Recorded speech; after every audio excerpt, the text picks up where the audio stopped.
Welcome to the Software Process and Measurement Cast number 771. I'm Tom Cagley, your host.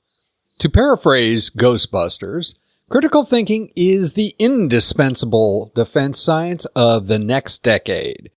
Over the summer, we have investigated the concept, so we're better positioned to take part in a very noisy world. As decision makers, the onus is on us to use critical thinking.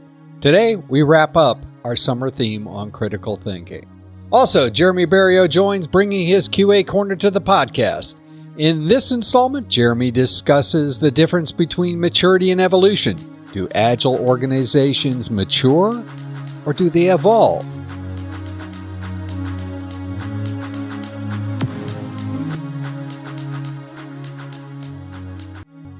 To paraphrase Ghostbusters, critical thinking is the indefensible defense science of the next decade. Over the summer, we have investigated the concept, so we're better positioned to take part in a very noisy world. Part of the impetus for this deep dive was Paul Gibbons and Tricia Kennedy's book, Change Myths. I spoke to Paul on SPaMCAST 756 on the topic. I define critical thinking as thinking, weighing logic, intuition, authority, and research. Making a decision based on an opinion or marketing hype is not a good idea. It's dangerous to set course by conference presentation claims and sales pitches. Simple, to the point. Organizations often adopt frameworks without doing enough research, wasting time and money. I asked a few of my friends in the sales world what the benefits they were pitching when selling Scrum and Kanban. The top few were 1. Higher quality, 2. Lower costs, or increased efficiency, about the same thing, 3. Reduced risk, 4. Faster time to market. Having been on both sides of many sales pitches in my career, these 4 are the usual suspects for everything. They boil down to faster, better, cheaper. As an experiment, we can check a claim using Gibbons and Kennedy's liar construct for critical thinking. Does using Scrum and Kanban lead to higher quality? Experiment 1, using the definition of quality as fewer delivered and latent defects in the code. The question is whether a framework addresses defect insertion or removal. One argument for improving quality is since both frameworks limit work in process, there is less juggling. This leads to fewer errors and higher quality. This assertion might be true, but it's difficult to prove. Neither Scrum nor Kanban specifically address technical practices targeted toward quality. I was able to find no rigorous studies showing that Scrum or Kanban delivered fewer defects. The claim of higher quality, defined as defects, using this definition is tenuous. Experiment number 2, defining quality as meeting requirements and more satisfied customers and stakeholders lets the higher quality claim stand on firmer ground. This is most true for Scrum if the role of the product owner is implemented as described in the Scrum Guide. Kanban is mute on this specific topic. There is evidence on the topic. A paper, a statistical analysis of the effects of Scrum and Kanban on software development projects, provides results that both frameworks yield higher quality as defined as meeting requirements and higher customer satisfaction. Evidence supports the assertion that the frameworks improve meeting customer needs. Using critical thinkings in all forms of decision-making is useful. We face claims and counterclaims about the efficiency of agile methods on a daily basis. These claims are often warped by hyperbole and bias. I would like every agile method to deliver functionality faster, better, and cheaper. But what I'd like to be true and what is true might not be the same thing. As decision makers, the onus is on us to use critical thinking.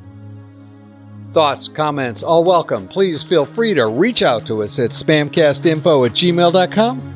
We look forward to the conversation. Jeremy Berriault, welcome to the Software Process and Measurement Cast.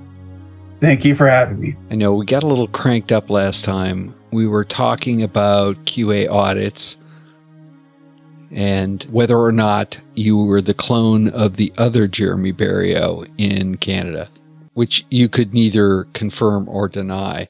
We'll not go down that path again today, but talk to me about maturity and evolution. Are those different words? We're talking, is this counting the number of angels that can dance on the head of a pin? Why do we really care if people are talking about evolution or maturity in Agile? Well, it's, for me, when everyone talks about maturity, it's like, oh, we're mature in our Agile, we're mature in our Scrum, and really looking at it, yeah, people are mature, and if you look at the definition, they're really good at. Leave me alone. I am not mature. I am very immature. I'm sitting here, by the way, if you've never seen either one of us, Jeremy might get away with immature. I've got the gray hair crap. And, I'm taking this, this mature word a little sensitively. Yeah. Well, no, did I say anything about age? I didn't say anything about age. I said we were doing maturity is doing stuff really well, doing their steps really well. I didn't say anything about age. Okay. Yeah. Say more. And it's good. Like, you have to have that maturity because at least you know the steps, kind of how to get through, and you're not like, you're sort of checking. I hate saying doing the checklist. Like, yeah, if I did this, did this, did this, did this. But when we look at agility from an overall, like, take that step back, regardless of the framework, and take a different view, that's where the evolution comes in that everyone evolves and everything evolves and how we become better at what we're doing. And how, like, the flow, there's plenty of books and discussions about flow. And that's where that's, to me, where I feel like the evolution part comes in. It's not really to kind of have anything collide or clash with each other. There is room for both. It's just accepting both. And that's how I think things will get better as we go along. Okay. So we can move down an agile maturity model. And what you don't see is me making grimacy kind of faces. But we can move down an agile maturity model. I could be level 1, level 2, and I would be agile. Maybe at level 1, I might not be agile. Or am I just or should I consider this more, I'm just becoming more agile at all times? It should be that you're becoming more agile at all times. Like, there's no, like, even if you look at the kind of the guidelines for Scrum and the kind of the guidelines for safe and less, nowhere in there does it say, give you any sort of levels. It just says, here, this is kind of how you got to go about things if you want to do this. Here's your guidelines. Here's the direction you got to go in. If you even look at the Agile Manifesto for software development, nowhere in anywhere on that website does it say level 1, level 2, or bronze level, silver level, gold level, you name it. Like, it doesn't really say it. And what it talks about is being adaptive. And what does it mean to be adaptive is helping evolve. So their flow and the maturity on how we do things is one part. How we get better and as an organization evolving, and as a team evolving to get better at what we do, that's another part. So there is that mesh. So do you think that, all kidding aside, that really this whole maturity and evolution thing is just a knee-jerk reaction to the fact that people like Watts Humphrey created a step model for the CMM, CMMI, those sorts of things that was used to communicate progress toward an ultimate level of maturity. Is that the problem? And that in reality, to get there, organically at least, teams and organizations had to slowly but surely change how they acted, because that's, if you act some way, that's really what culture is. So you had to change how you acted. And that's a slow, inexorable process. And the model just was allowing us to have areas that you could say, okay, here's where we have we'll look for a demonstrable change in behavior, a demonstrable change in output for these certain things at certain times. Well, yeah, like the hitting this step, because anything that we do as humans, we should have a goal. Like we should have once we give ourselves deadlines or goals or something to achieve, it helps us try to achieve You were just way too type A, dude.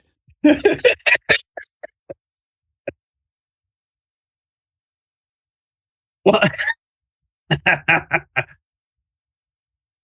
give me a few beers. I'll go down to type B in a second. No, the maturity model, and I think when I initially started talking about kind of evolution in an agile environment, part of me was, like you said, a knee jerk. For me, it was almost a knee jerk. It's like, hey, do you want to what? No, the maturity, it's going to screw things up, and just the way. But then I took a step back, and it was more the way I viewed it was, everyone wants to evolve. Everyone wants to get better at what they do. Everyone wants to make their lives easier in what they do. And whether it's Scrum, or even in a traditional environment, they want to be better at what they do. And it's kind of looking back and saying, okay, those are the goals. Okay, cool. Those are the steps that we have to do to try to achieve. Okay, we have to be repetitive. All right, we have to be consistent. Okay, cool. How do we change, like you said, how do we change our behaviors? How do we act different so that we can get there with as little collision or clashing as possible? And usually what happens is, when I've seen it, where from a maturity, so focused on maturity that the old traditional ways of thinking and doing stuff keeps creeping in and kind of throws everything in a little bit of chaos in an agile environment. So truly that environment is not agile. It's just a traditional waterfall, but doing it in 2-week sprints or 3-week sprints or however long those sprints are. And that's where kind of you got to take that step, and you got to see things not with rose colored glasses, not with blue colored glasses, but with kind of purple colored glasses. Get the best of both worlds. And that's how things are going to push forward. If somebody was talking to you about maturity in Agile, is that what they should be talking about, or should they be talking about something else? It's the frame of what they're talking about. If they're talking, say, we're mature and are agile, my question would be, okay, what do you define as mature and agile? Kind of push through it. Because we know agile is an adjective, so can't really find different levels of maturity in an adjective.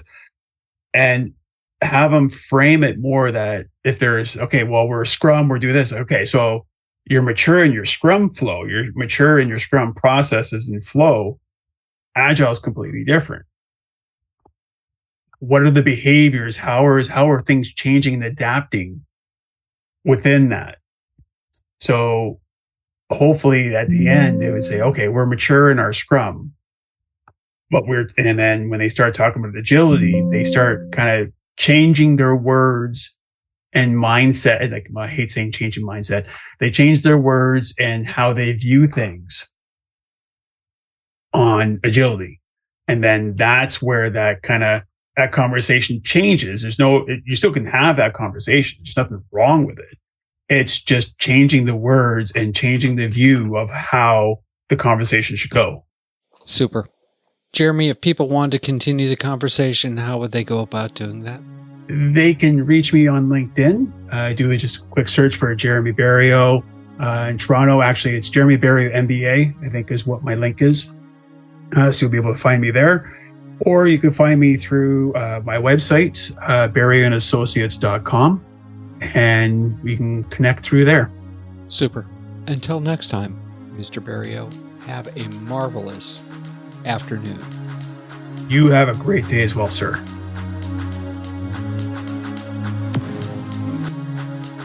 In Reread Saturday News, we spent the majority of the summer rereading Made to Stick, Why Some Ideas Survive and Others Die. Well, I didn't take the book to the beach. I did take it to the porch, where we're recording today. As with other rereads, the content of the book has found its way into my writing and consulting practice. In the case of Made to Stick, several ideas and examples have made their way into my essays on critical thinking. The two themes work together well. As you consider sticky ideas, you need a framework to test their veracity. Links in the show notes to this week's final installment of our reread of Made to Stick and all previous. Finally, in the next software process and measurement cast, number 772, we'll feature our interview with Ahmed Wasfi. We will discuss the role of the engineering manager and how people learn the role. Is it waving a magic wand? I think not. Being a good engineering manager requires more than a magic wand. If process improvement is a never-ending journey, why do so many people ask, are we there yet?